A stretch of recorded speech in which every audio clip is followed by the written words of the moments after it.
Welcome to Granite State Home Educators video series.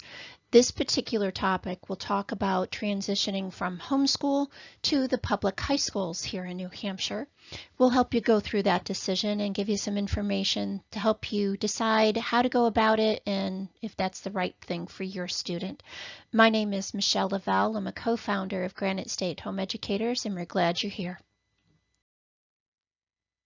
So the decision to enroll your child in public high school has several components that we'll explore and give you some information about. There are both state and local graduation requirements.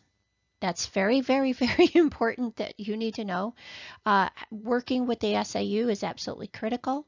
There are tips on how to get those homeschool credits transferred and what different types of state certified diplomas.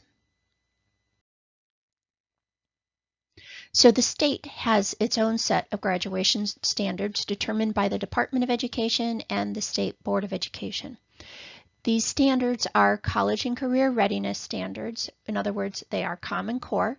They are by subject and grade level, and you can find them on the DOE website. We have the link there at the bottom of the page so you can find them for yourself. You can use those as a guide to keep your kid on track through those elementary school years if you intend to enroll your child in public high school after a time of homeschooling, whether it's short-term crisis homeschooling because of COVID or that's your plan all along. These are things you need to keep in mind. This is what is uniformly required of public school students to graduate with a public high school diploma. So take a look at that. You can also find those requirements in a handy chart in the ED Rules 306. We have the link to that also on the bottom of this slide. You can find them there in 306.27 and in two different tables, so you can see what those requirements are in a very handy visual way. The state also has a program called Learn Everywhere. It is very similar to we'll talk about it in the next slide, ELOs, Extended Learning Opportunities. These are ways for hands-on learning experiences like volunteering, jobs, or other outside clubs and work to be counted towards a public high school graduation diploma. So take a look at that. That other link is there at the bottom of this slide, and you can find out how Learn Everywhere programs that are state recognized and approved could count towards your students' public high school graduation.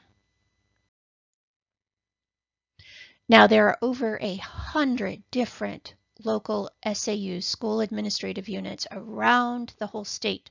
So each one of them can have their own unique requirements added on top of the state requirements. So you need to look at that too if your choice is to enroll your child in a public high school for a graduation without losing time for that home ed program. So take a look at that. They can create additional graduation requirements. They get to determine how placement is done for incoming transfer students. They can accept or reject credit from other educational programs. They do set their own minimum credits that must be earned in district. And as I mentioned just the slide before, they have extended learning opportunities, ELOs, that are district approved ways of earning credit through outside learning opportunities, whether it's clubs and activities or work or volunteer experiences. So take a look at all of that. You may not realize that SAUs also can issue different types of diplomas and graduation certificates. So take a look at your SAU policy IKF. That is usually what it's in for most districts. It's available online, but it's very important you understand what those graduation requirements are for your individual local SAU.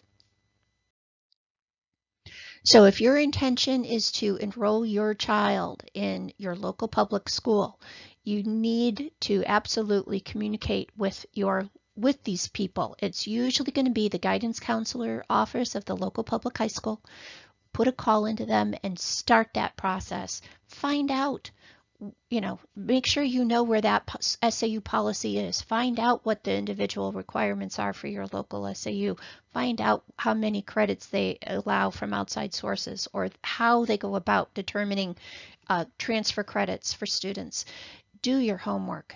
This is up to you to figure out. If this is your plan, you need to do the homework and find out what's required.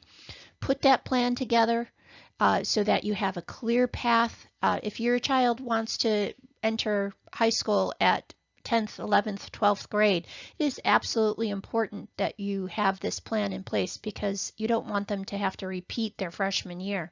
That really can sidetrack things for a lot of students. So make a plan and check your progress. Make sure you're sticking to that if that continues to be your plan to enroll in a local public school. And periodically check in with your SAU to make sure you're on track, that things are still in process, and you're going to be able to transition your child into the school seamlessly. So transferring credits is not a guaranteed thing. It is up to you to have a way of proving that your home education credits for your student fit cleanly into whatever the graduation requirements are for your local SAU. It's like a puzzle piece. They need to kind of fit together, and reflect, your program needs to be able to reflect pretty clearly or mirror what your local public school did for those graduation requirements, if you really want to be able to have the maximum credits transfer in so your child doesn't have to repeat grades or classes. These are some suggested ways of how to go about proving your child had the strength and rigorous home education program that matches what the local public high school would want to see. These are suggestions. You don't have to do all of them, but these are some ways to prove your child has the demonstrated knowledge, applied skills, and proven success to be able to handle that material. So these are things you need to consider in your plan if you intend to enroll your child in the local public high school. Now, Granite State Home Educators is a homeschool support group, but there are some things that you might want to consider for not having your child go to the local public high school. And I think fundamentally it comes down to you're replicating public school at home, which isn't homeschooling at all. Parents then have to fulfill or supplement that teacher role without any of the supports and resources. You're trying to mirror it, and you're essentially doing it on your own. And you're allowing the schools, the public school entities, to determine the goals, the scope, the time frame, the benchmark goals, the whole kit and caboodle. So keep that in mind. If your intention, whether it's a short-term, near-term kind of re-enroll because of a short-term COVID homeschool time, or that's your plan all along, is to put your kid into the local public high school, you're not fully utilizing the full benefits of what a homeschool program can be, with the families determining the learning plan based on the child's individual learning needs and goals. Homeschooling, as you know, as an experienced homeschooler, is a fully customized and flexible plan. Those are things that are not part of the public school model. And of course, in homeschooling, you have limitless choices. You can homeschool how, when, and where you wish. And if you're trying to replicate public school at home, you lose out on some of those options. But ultimately, Granite State Home Educators supports your choice. You know your child best. It's up to you to decide how to best support your child's individual learning needs and goals, and to decide what's important for your kid's education. And if you've decided that being in the local public high school is what's best for your student, then hey, go for it. We're here to help you every step of the way while you're homeschooling, and that's all good. So Granite State Home Educators offers a lot of different supports. You've probably heard me talk about this before. Our website has a ton of information. You may want to particularly check out our High School and Beyond tab. There's a ton of information in there that's relevant to the high school years, resources for dual credits, online programs, and more. So take a look at that. We host a bunch of special event nights through the year, including co-hosting a kind of college counseling preparatory events. So take a look at those recordings and sign up for those events as we host those. We also have a free monthly e-newsletter. You can sign up for that on our website. We have news and information that's important for homeschoolers to know. We also work very closely with the DOE through HEAC, the Home Education Advisory Council. So we have an important voice in working with different agencies across the state.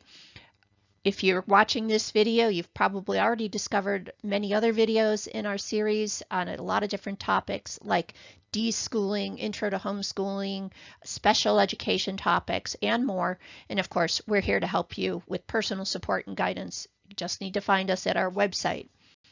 So in addition to our website, we have that e-newsletter I mentioned. You can sign up on our website there. And we also have several different types of Facebook groups, depending on what's important for you, so you can plug in where that help is best fit for your needs. We have our primary support group page and their page and group, Granite State Home Educators. We also have a special group for homeschool pods to help families find home-based learning groups to homeschool together, and education professionals if you choose to utilize that. We also continue to support remote learning families through this COVID time with our Unexpectedly Homeschooling group, who may be exploring lots of different educational options for their child during this time.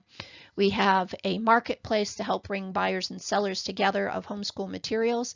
And finally, we have Families Helping Families, which is a group of parents that have children with special needs. So we go there. It's not just for homeschooling, it's for parents across the board in any educational environment where we can lend some extra supports to you there. And of course, we have our YouTube channel with a whole bunch of videos. So that concludes our little chat about the homeschool to public high school decision and some resources and things for you to think about if that's part of your plan. If you have more questions, please find us at our info@email, or of course, we're both on our Facebook page and group all the time. You can find us there, and of course at our website. Thanks for tuning in.